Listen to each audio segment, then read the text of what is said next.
We are very and today is not going to be different. The last one we held, with Mr. quite who is a high HRO expert and we talked intellectual about, capacity, how you can work and today is not going to effectively be different remotely. The last one we held, with and Mr. today we are Ibemi who is a step HRO much higher. expert. We're having about Mr. Kalayo, how NEK, you can work the MD of effectively company remotely with us today, and he has joined and already.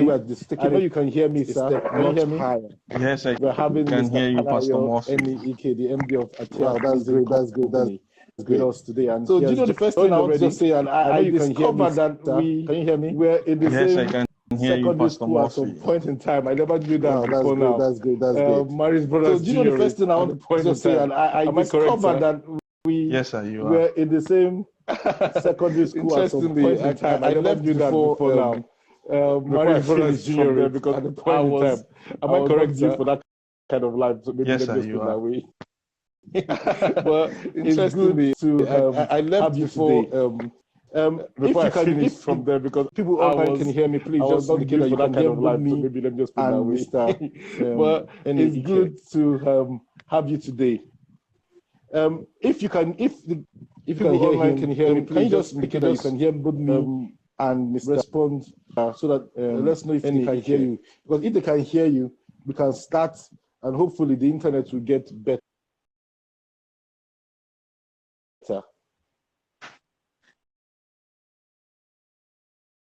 Yes, I can hear you. I can hear you, Pastor Murphy. Okay.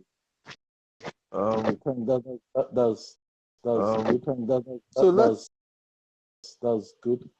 So let's start, if that's okay with you. Can we?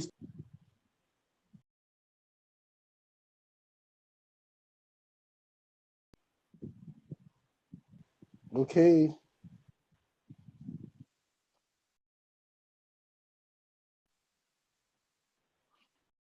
If we can hear both, if since they can hear both of us, we can actually start having the conversation.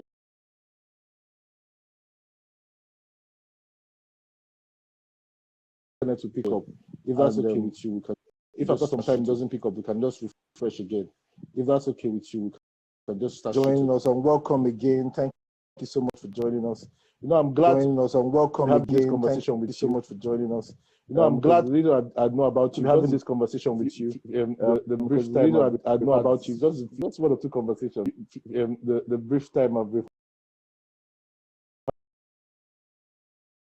open personality, and I believe we're going to get some of that.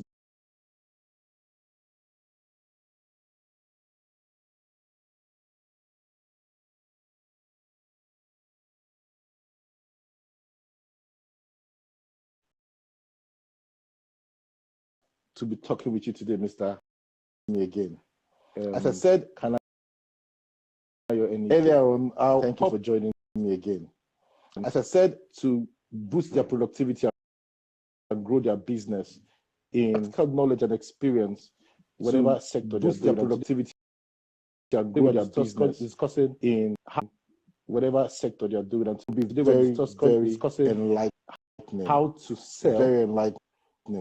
Can I start by just asking you to just give us a sneak? Can I start by just asking you to just yourself, give us experience into your person, yourself, your experience as a salesperson and a strategic, your personality and also, can we just start with your personality in general?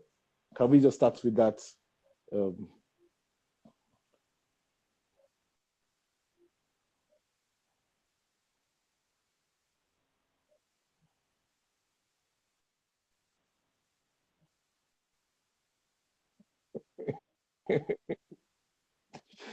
Yeah, yeah. Wow,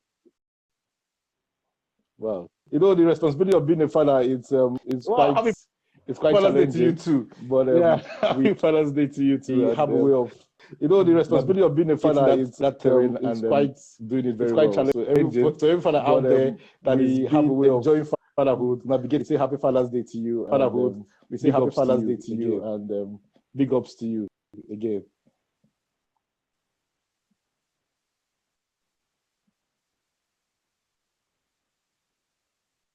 Yeah.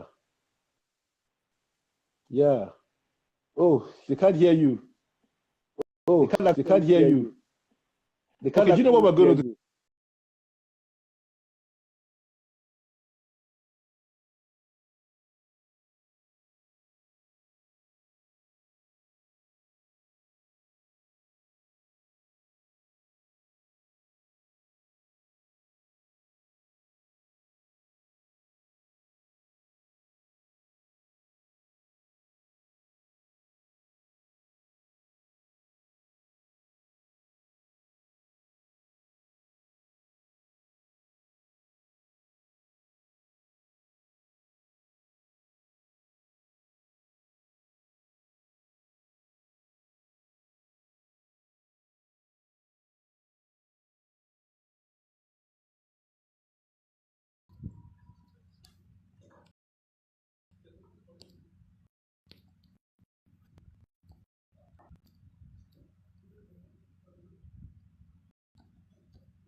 Okay, welcome back, welcome back, welcome back, welcome back. I believe that this time is going to be much better, much better. So welcome back. I'm just waiting for to add Mr. Kanayo.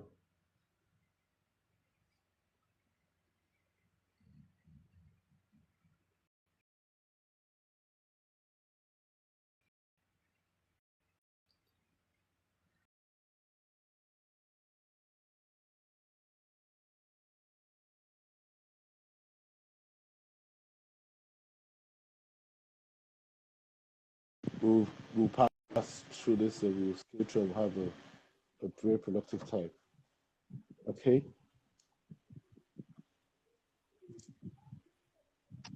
Okay. If you can hear me, please just I beg you, just forgive us.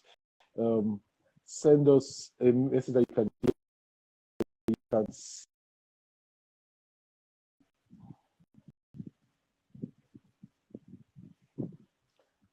thank you, everyone. P for joining. Thank you, Chukwemeka, for joining. I see you joining in. Thank you so much. Thank you so much. We are glad to have you, Mr. Obina. Well, thank you so much for joining.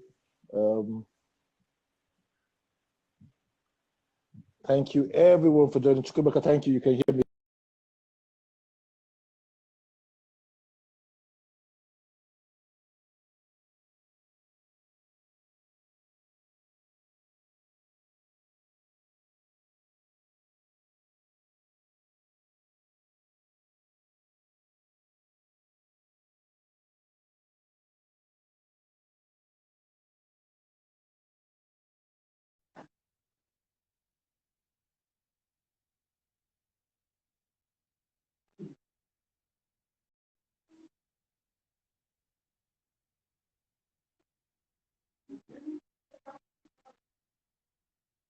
Can you hear me, Pastor?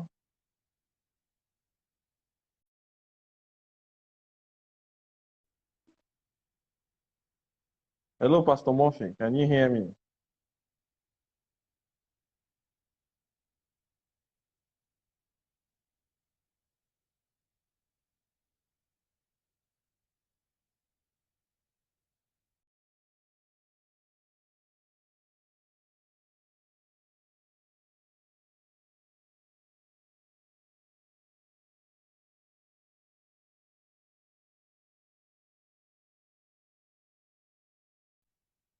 I can hear you. It breaks a little, but I can hear.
Pastor, you're breaking.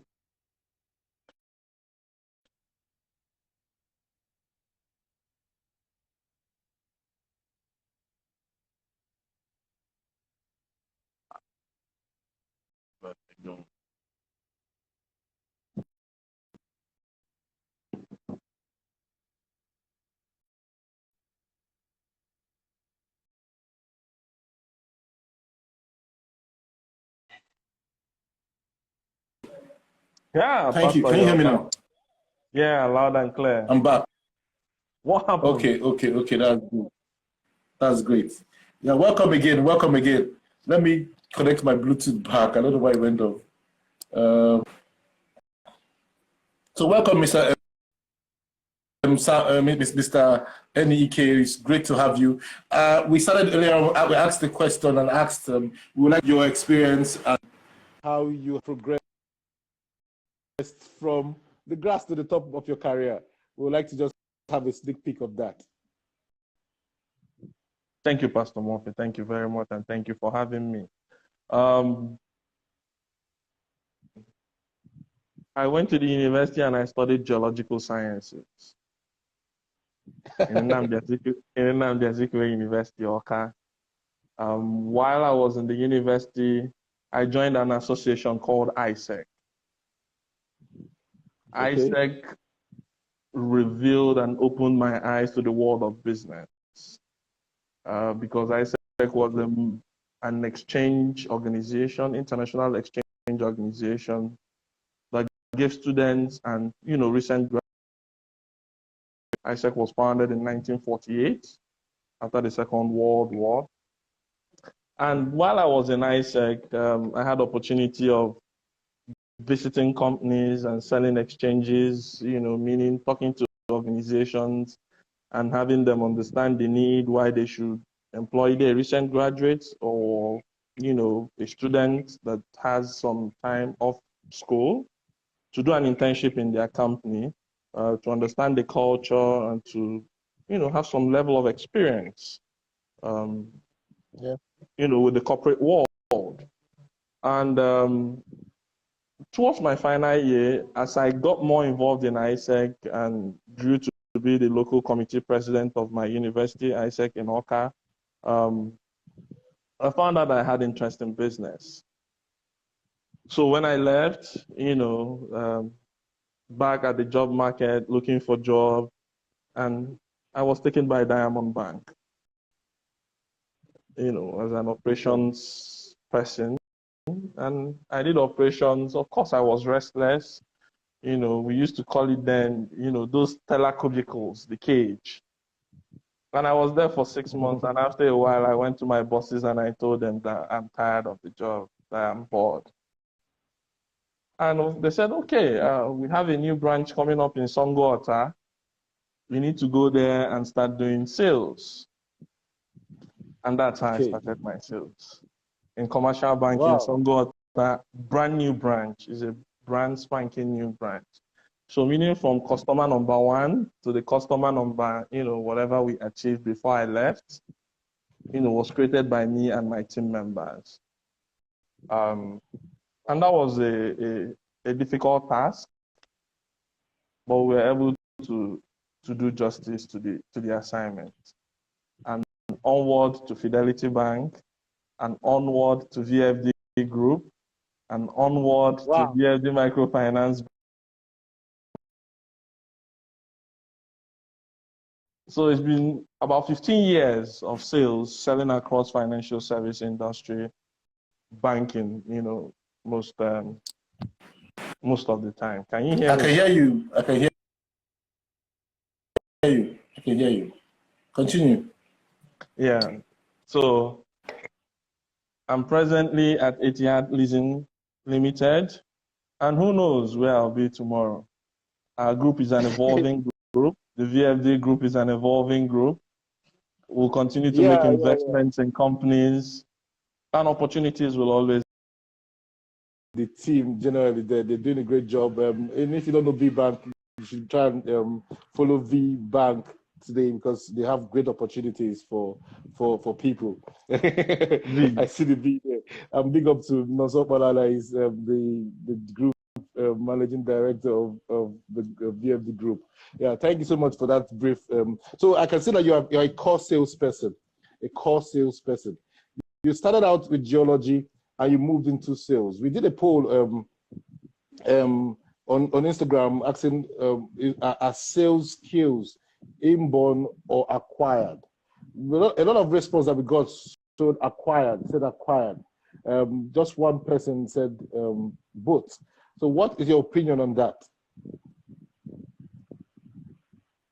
Every skill is acquired. However, okay, there are little other things that could make you a better salesperson than the other person. Okay. Things that could include extroverted people tend to do better initially. You know, there's this fear of, oh, will I be able to succeed in sales or not? But with extroverted people, they are more likely to hit the challenge. They're more likely to want to engage people, you know, and whenever you engage people, it's always a good start for you to start with any sales conversation at all. And that's why you always ask yourself, why is it that when you go to the market and maybe you want to buy meat or pepper or tomato, whatever it is, and there are 5 people beckoning on you, oh, customer come, oh, customer come. Why do you choose a particular person? Okay.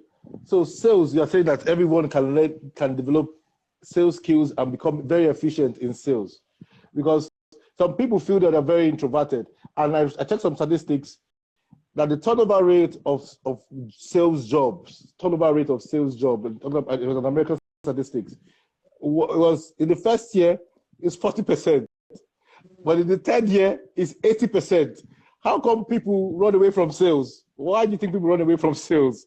If sales skills can be acquired, and companies actually invest in their sales people to build those skills, but somehow they don't tend to last in those kind of roles. But you've lasted very long in relationships. Great relationships. Can you explain that, please? Let's delve in more into that. Okay, for me, you know, being in the finance sector for a pretty long time, I have acquired and maintained relationships that has helped me over time. If you're conversant, sales,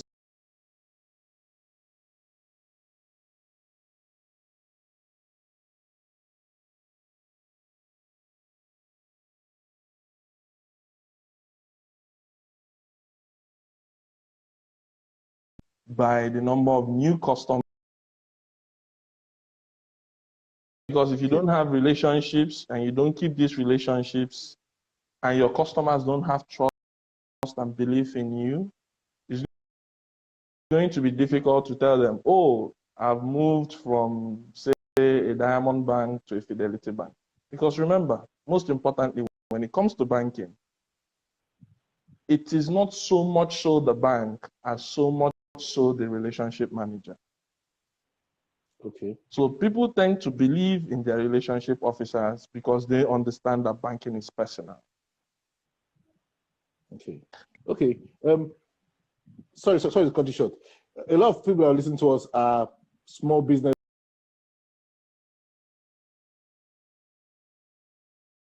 What skills does someone know when you go to talking or working in the bank is the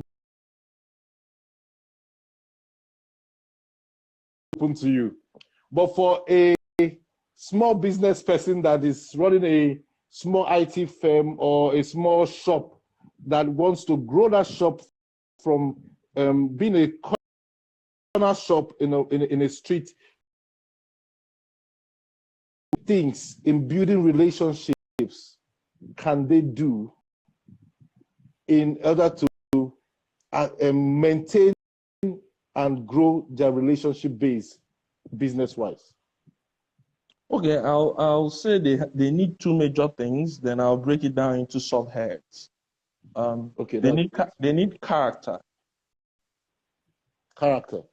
Okay. Yeah, character is number one for me.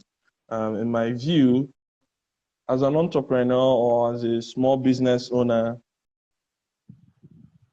you need to have the drive. It's in you, it's inbuilt. You need to have that drive to keep pushing. Because in every sales experience, not everybody is going to buy from you. Yeah. You will be told no's, people will say, no, I'm not interested. But that drive makes you to wake up every morning and keep pushing and keep talking to more people. The more people you, in sales, the more people you talk to, the higher the probability of you closing sales.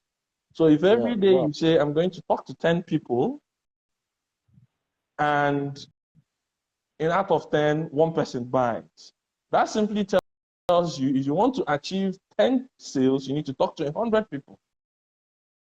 Great. That's character. Yes, you must have that. So under that character, I broke it down into three segments. You have the drive, you have the integrity, and you must have discipline. Because, today you might sell, you are in a mood to talk to 100 people. Out of the 100 people, 2 people buys, for example. There's a possibility that tomorrow will be a difficult day for you to wake up and try pushing again. But when you're committed to the goal of what you want to achieve, you keep pushing and you keep knocking and you keep knocking. Sometimes you have to talk to same person 5 or 6 times before they finally say, okay, let me give it a try. And if your product is good,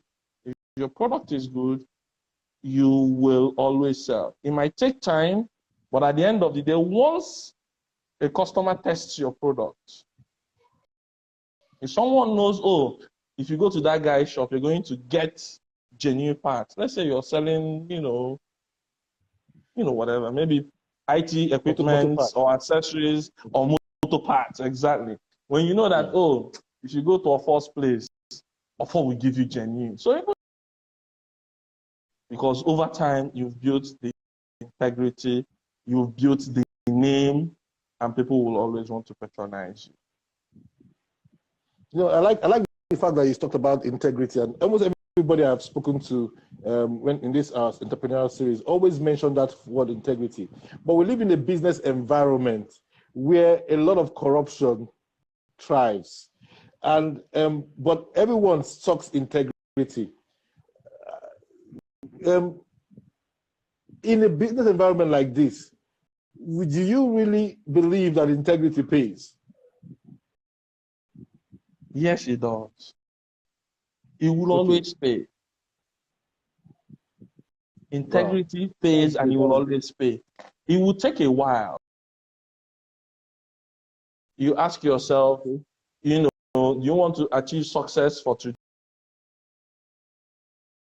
today and lose for tomorrow, or do you want to take your time and build the success and continue to be there?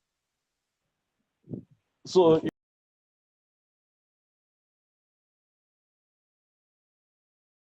you've tasted them and they're top-notch product, and you will continue to buy them. Repeat sales.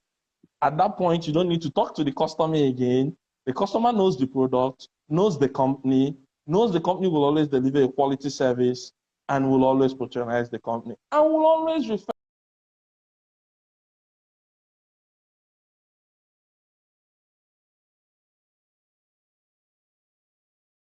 Man, that's the truth. Yeah. Even the wife in the house that is trying to get more money for allocation for food in the house, it's a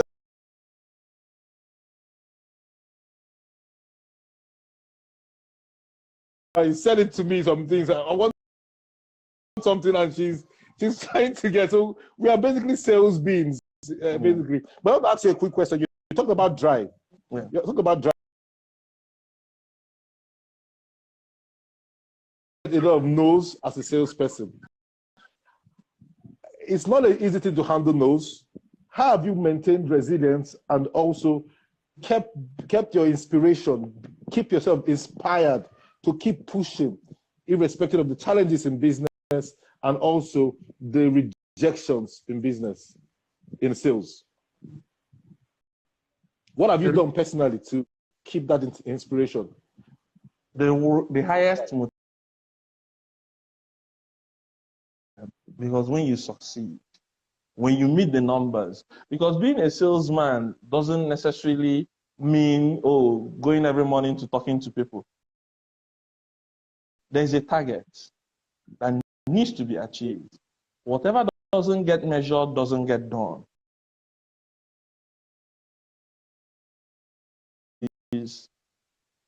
I want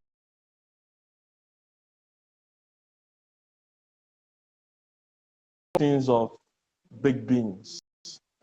I give myself a target of selling 15 cans of baked beans, for example. So I'm on overdrive.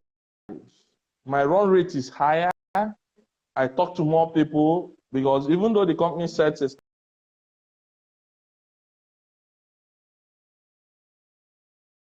me, and by the time I achieve my goal, I will find out that I have done about 150.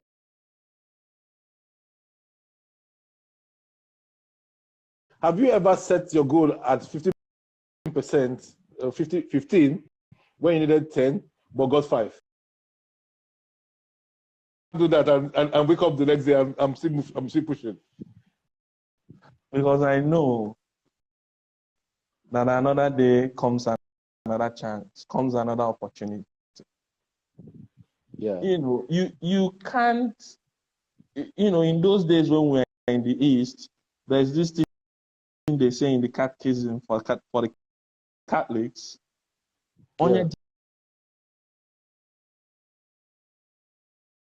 From Enugu, from your city, and you're coming to my city. And Okay. you get to Ore and you say, oh, I'm tired. I want to go back. The entire journey has been a waste.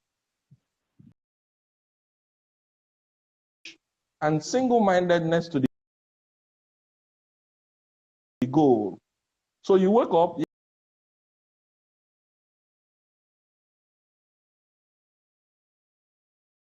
in sales. There's always a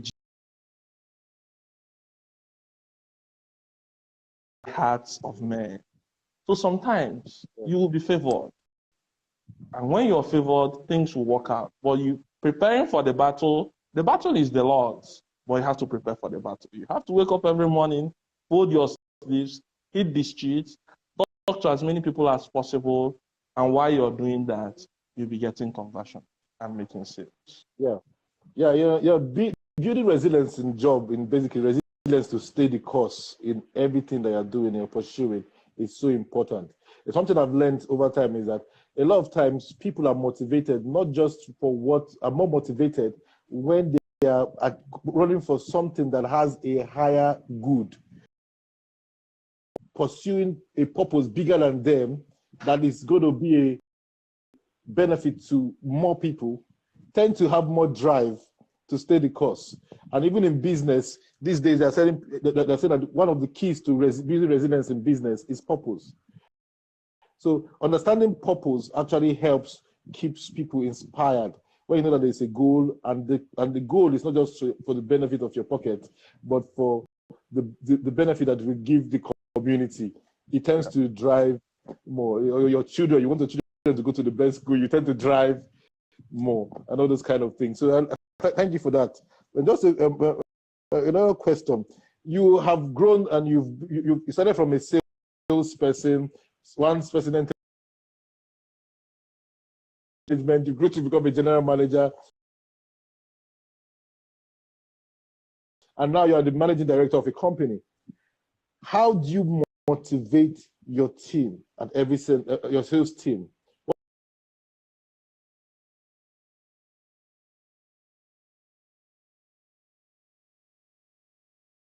Is I lead from first is to provide leadership.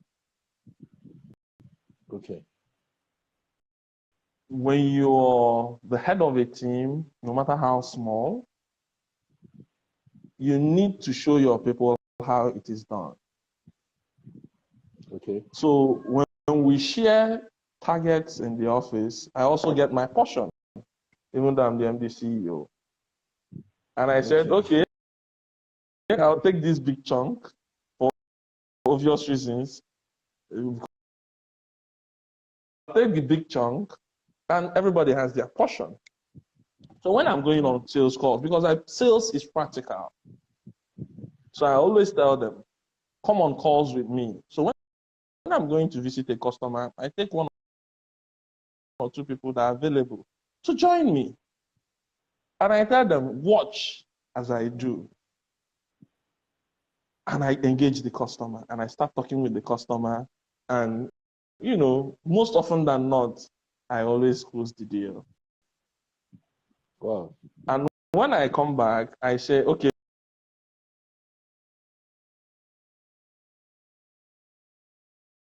so I provide leadership. So I don't say, oh, go and bring of the stake, of the target, and try and deliver mine. Then I also bond with my sales team, because it is easier for people to listen to you when they trust you, when they are your friends. However, my team always understands that it's a relationship of the carrot and the stick. You go to the movies to celebrate. If you don't do well, there are also consequences to that. Because like I said earlier, anything that doesn't get measured never gets done. Yeah. Very true, very true. I've heard you say three things now. You said, one, you lead by example. Number two, you motivate by also doing the work. Then you have measures for incentives or rewards and punishment. Critical things to motivate people. And I think that's very powerful. Let me just say this. Today we're doing something new that we've never done before. Typically, we'd normally put up the comment. It's something that is practical. If you have any question, you're watching us, you have any question, please type it in the comment box and we will answer as soon as possible as we discuss.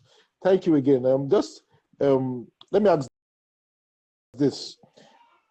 In terms of sales, because sales has to do with strategy. You need to have, I was listening to some sales trainer, and was talking about you must always have a strategy when you're going out to close a deal.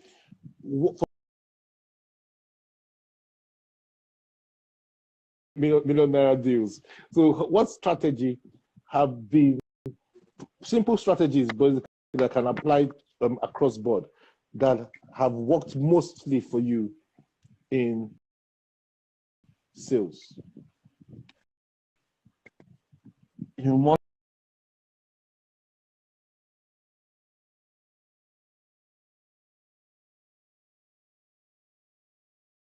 the company. If you're going to pitch to an individual, you must know the individual you're going to talk to. What are the likes? What are the dislikes? Okay, so for example, during my banking days, there's this particular customer that I heard that, he loves politics, he wants to talk about politics always. You have to know a little bit, basic knowledge about politics, because he want to engage you on various issues. And as a salesperson, you need to understand the amebo of the business. When I mean the amebo, you need to know the little bit of everything, because maybe your customer is interested in golf, or is interested in tennis, or is interested in football. People buy from people they like. So it was difficult for you to close a deal or for someone to patronize you if they don't like you. So you can have all the strategies in the world, but if you don't understand the person or the people or the company you're going to pitch, to do your sales pitch on, you will make mistakes. So if it's, for example, a company that values that are conservative, and you're making a sales pitch to them, and your pitch is sounding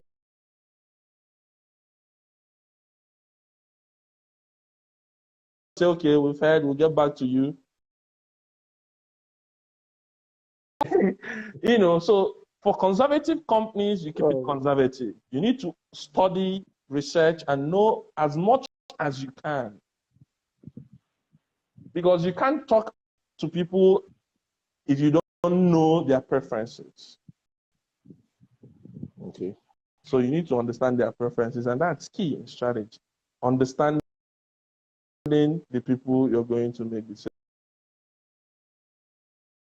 That's very valid. Thank you so much for that point. Thank you so much for that point. But there are times where opportunity comes up where you just meet somebody and you see this is a good prospect for your business.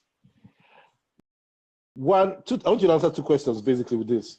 One, what are the conversation starters? How do you start conversations? That's going to be very basic with that kind of person. And thinking about the person like this, you prospective, the person that will bring in maybe 20% of your sales of the business. You meet that kind of person. How do you strike conversations? What do you do to start conversations? Number two, what are the no-nos in those situations? No-nos. Yes. Yeah. Okay. So, again, like I said, for extroverted people, it's easier for them to strike conversations. Okay. Yeah. And if you're meeting someone for the first time, it's always very good.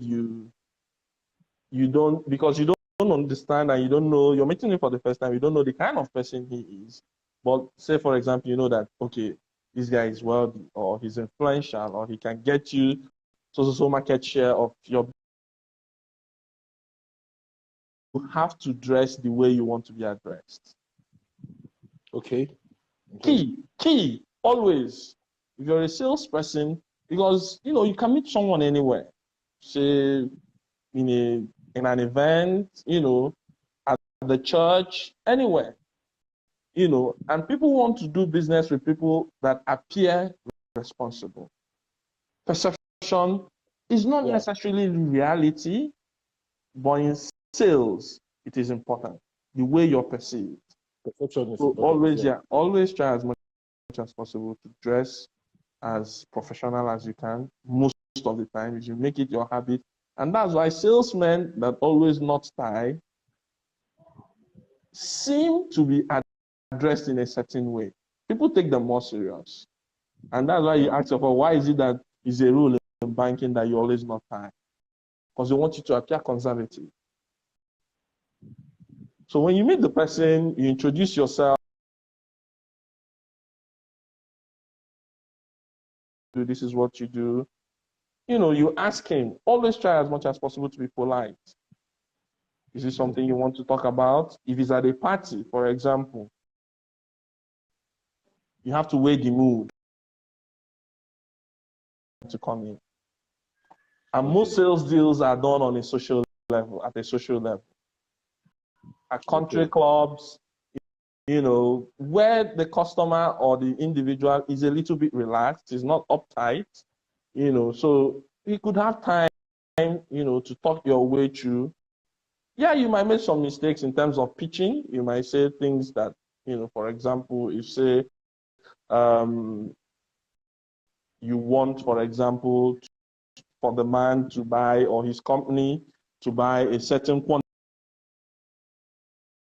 Him and have the confidence that you're selling a very good product. So yes, to approach him, talk with him, dress well, speak confidently, know your product. Because, they will ask you questions. The no-nos. The no-nos, yeah. Don't engage in anything personal, except when introduced by the customer or the prospect. Don't engage in personal conversations. And this is where, a lot of women will tell you, oh, I don't want to do sales. Oh, I don't want to do sales.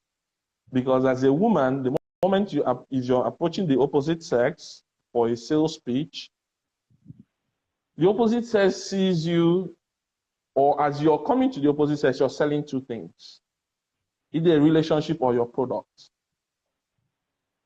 Every serious-minded businessman wants someone that will add value to his business. True. So if you're in sales, maybe in banking or in insurance or anywhere, and you walk up to me and you're saying, "Oh, sir, I have this product to sell," what I'm listening to you to hear is how you're going to make me save money. Because if I save money and I grow my profits, very important. Wow.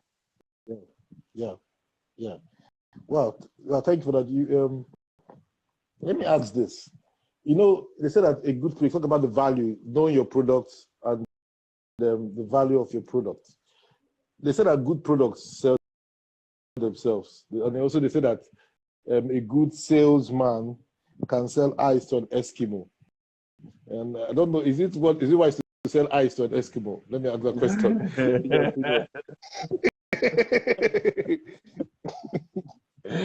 Obviously, I guess they were kidding. But a good product can never sell itself. Okay, thank you for that. Yeah, you need a human being to sell the product. Yeah.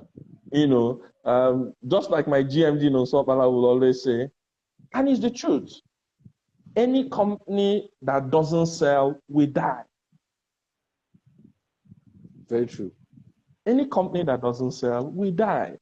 And that's why when you wake up every morning in Africa, they say, the gazelle runs as fast, knows it has to run faster than the slowest of lions. If not, the lion will devour.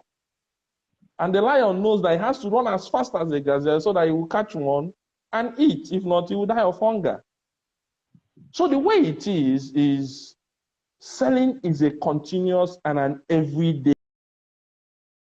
Well, have great salesmen and women.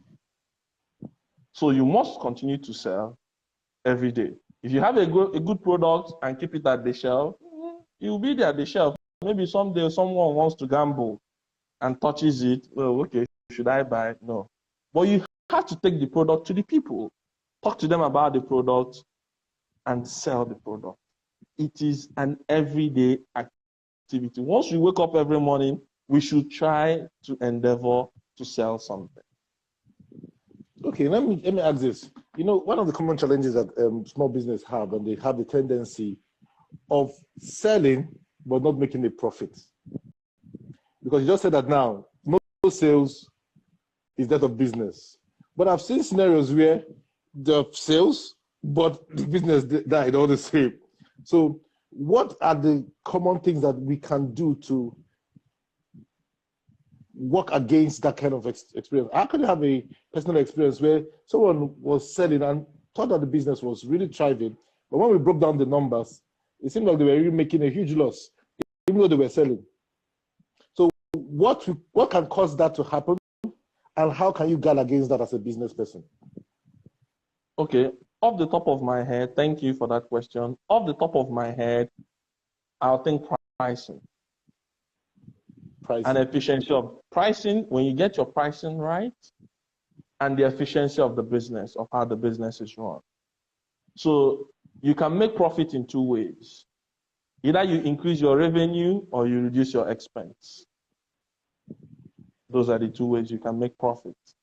So either you run the numbers with the right pricing, you keep selling, your profit comes. Or you keep selling and you're inefficient, it costs you a lot of money to run the business. Once you're inefficient, your expenses will continue to grow. So yes, you're selling, but also you're growing your expense. And because you're selling and growing your expense, you will not be profitable. So they need to look at the books. And one thing small businesses always have a challenge doing is record keeping, what we call bookkeeping. You yourself from the business. From the business. Okay. There must be the man as an individual, and there must be the business. You have to do good bookkeeping. And that's why you find out that small businesses tell you, oh, I go to the bank, and the bank has refused to lend me money. Because when the bank asks you, oh, where is your audited account? something as small as an audited account that you can get, try as much as possible, route your transaction. You don't dip your personal hand, you don't spend personal expenses in business accounts. So that clear demarcation has to be there. You have to do good bookkeeping so that you can be bankable. So when you ask for, say, oh, good bookkeeping. Oh, what's your revenue last year? This is the revenue. What's your expense? This. What's your cost of sale? To do good bookkeeping, and that's the only way the banks can touch you.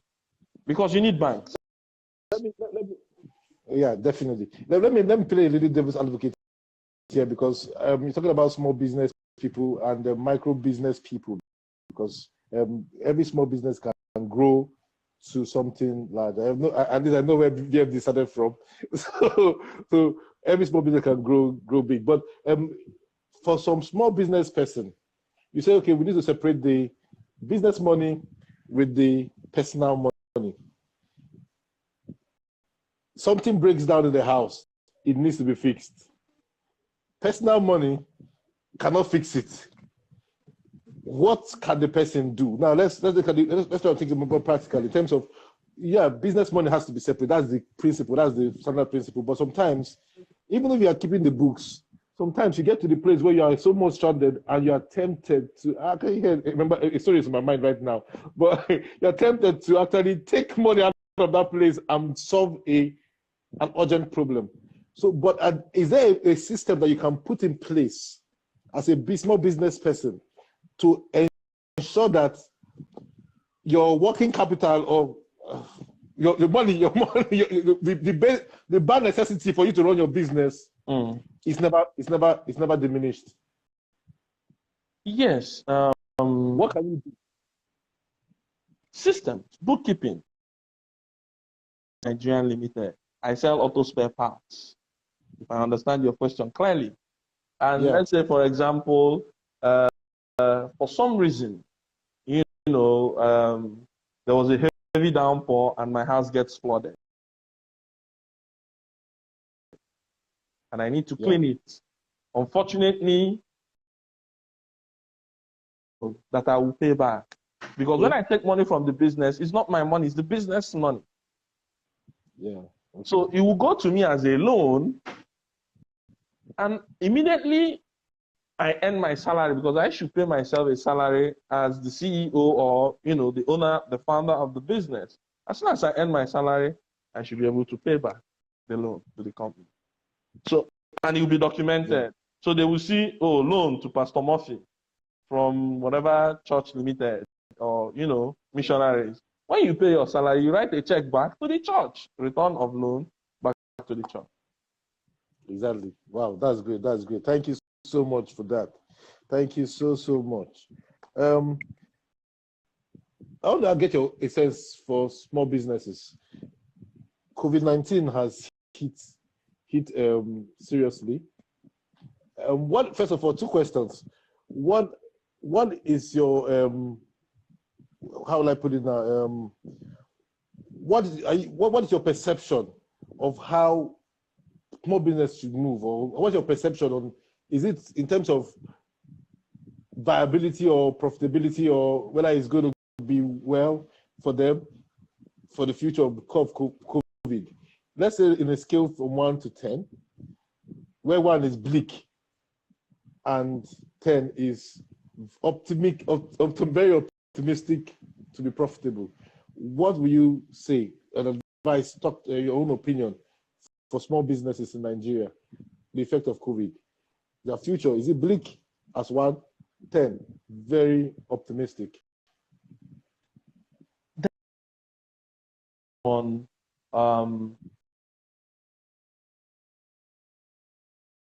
the business you do. Okay, it depends on the sector you find yourself. And that must strive to see how they're going to diversify their revenue. Okay? For companies in transport business, the future is bleak. Yeah, not on a 1 level, maybe on a 4 level, a 3-ish level, because even after COVID, people would not still travel like they used to travel. Mm-hmm. Telecom companies are smiling to the banks. They don't need to come to work. People are buying data. People are everything, Zoom meeting, that meeting, Teams meeting. There is less and less and less emphasis on one-on face-to-face meetings. People want to do their meetings online, just like we're doing right now. On a good day before, maybe I would have flown to Enugu, I would have sat down, and I would have been, but whatever it Put is. it in a hotel. Yes, people will continue to eat, they will be fine. But transport business, there will be challenges. But it might peak, maybe in 2-3 years' time, yeah. But now and immediate after, it will be slow. It will be slow. So, okay. So it's not a good time to enter business. Is that what you're saying? No, there's always there's never a perfect time to enter business. Guess what? Yeah, there's not a perfect time to enter business. Okay, yeah. Well, yeah, because guess what? Before now, Zoom as a company wasn't doing so well. Sure. Zoom as a company, very few people knew about Zoom. It took a COVID to happen, and boom, they're up there. Telecoms are hitting numbers on their data business that they never knew they were going to get before now. It took a COVID, a lockdown, boom, for data. So for some certain businesses, like I said, people in transport, people who want to travel less often, but like I said, people will continue to eat. Agricultural business will continue to boom, but those businesses will be conducted differently. So there will be different things to it. And that's why I always tell people, always readapt. You have to be able to adapt to the changes of the time. Mm-hmm. Okay, thank you so much for that. I know someone asked a question earlier on. I just wanted to just be sure I've not missed that. Okay, how do you handle customer reps who want kickback before buying from you? I like that question. How do you handle customer reps who want kickbacks before buying? Be sure.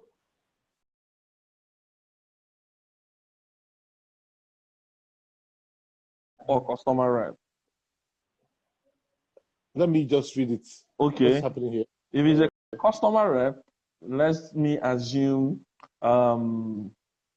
it is. I think it's a customer rep is asking for a customer rep. A B2B kind of business.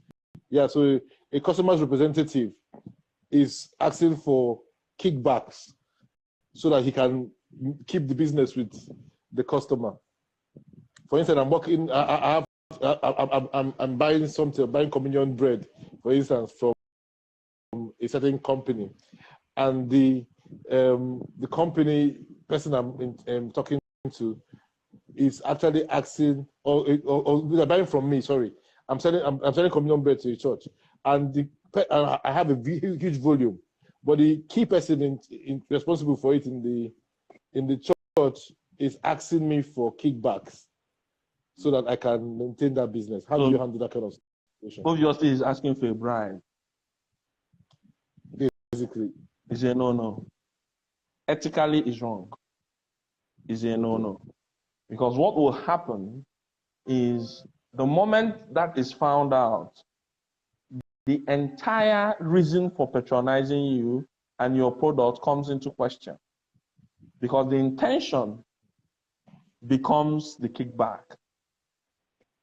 When they find out that the customer rep is taking kickbacks from you as a company,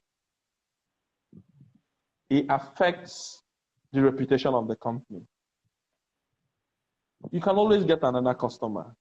ethically, as a company, you must run systems that have the best ethical, global best practices. Kickbacks is a no-no. It's a different ball. So depending on what you want to sell, some companies have agency structures. For example, in VBank, we have an agency structure where you can start your own bank, have get 25 people, refer 25 people to open accounts with a minimum of 3,000 naira or 2,000 naira as they can afford, minimum balance.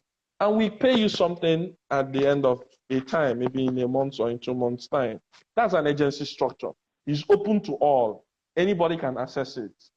If that's the case, then that's fine. It's not a problem. There is a company policy to run an agency structure.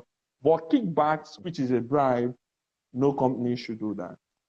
It will affect and damage the reputation of the company. Okay, because I think this question is quite practical, because sometimes you're under pressure to meet a target. You're under pressure to meet the target, and this company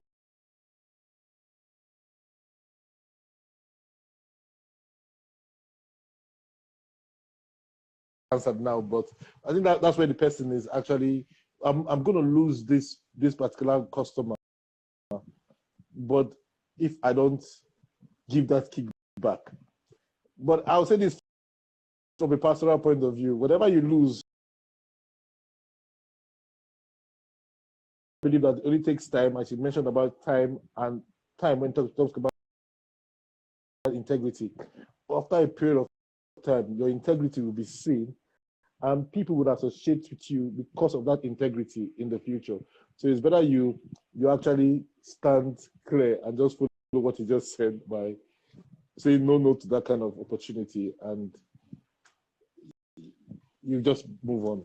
Yeah, because if you do that, you will sell today and possibly not sell tomorrow. You know, and you can also talk the person out of taking the kickback. Well, if you don't succeed and he insists on the kickback, exactly. Yeah, if he insists, you can try to talk him out of it. Oh, our company doesn't do this.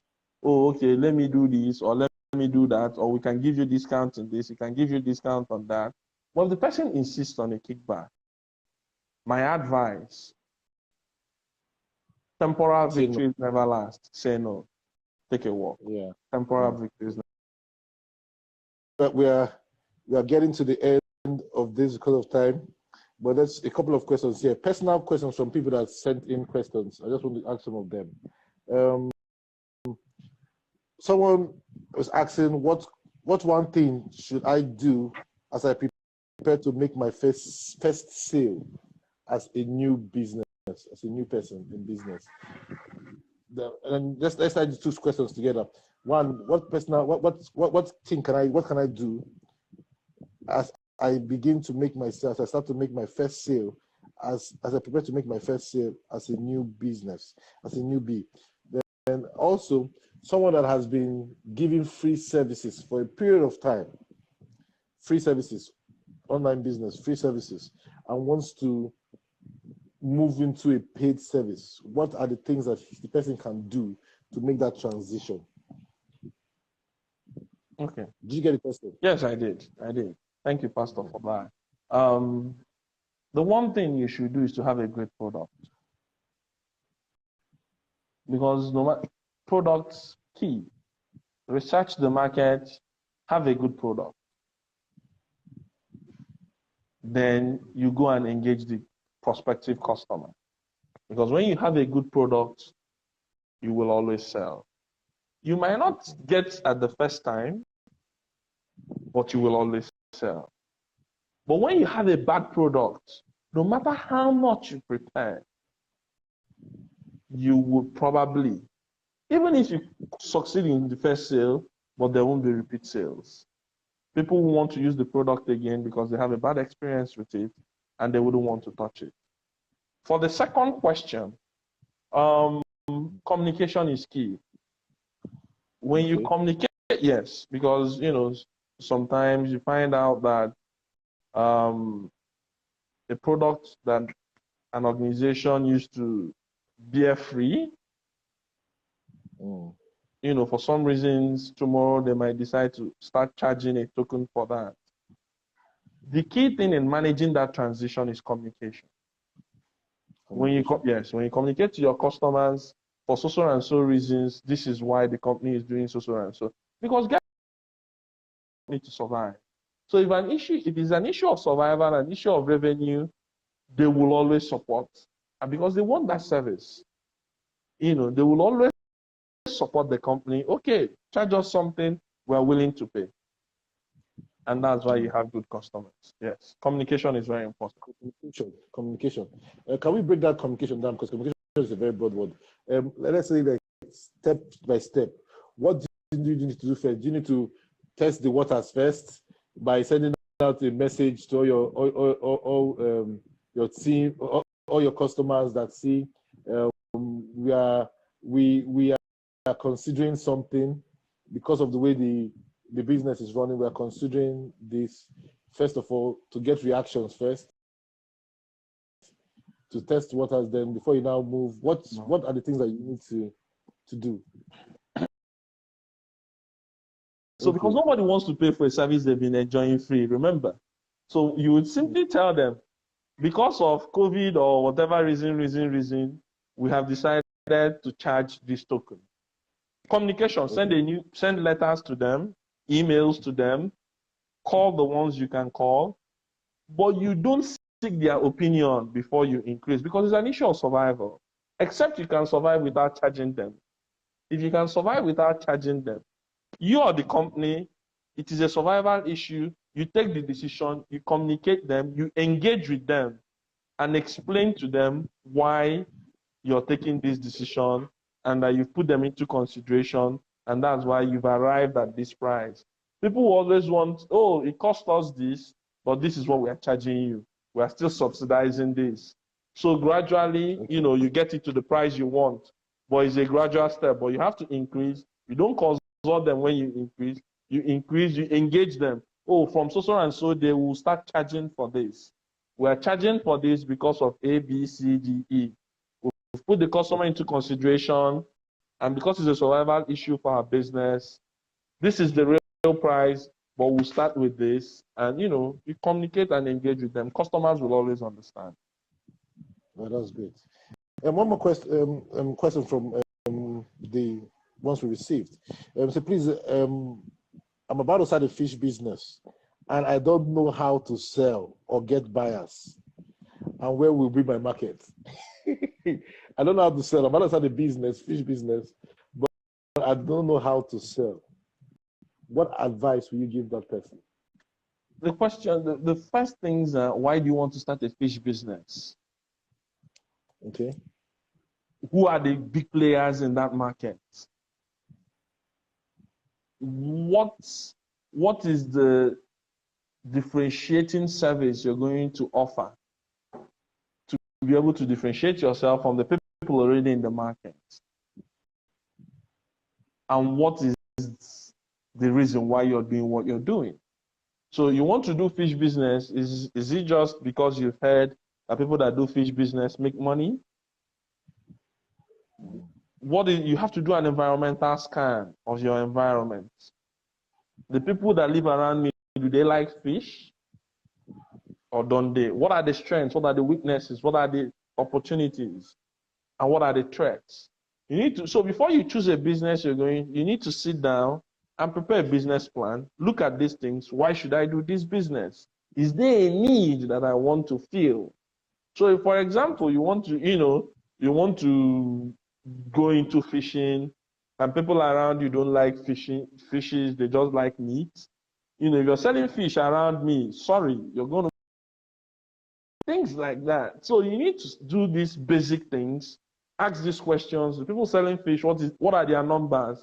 How profitable are they? How well are they doing in their business? Those are the things that would determine why and if you will do that business. And I think that's what we should be asking. So it shouldn't be, oh, you now decide a business to do, then you will now push for how and the strategies to sell. And that's why many businesses don't succeed.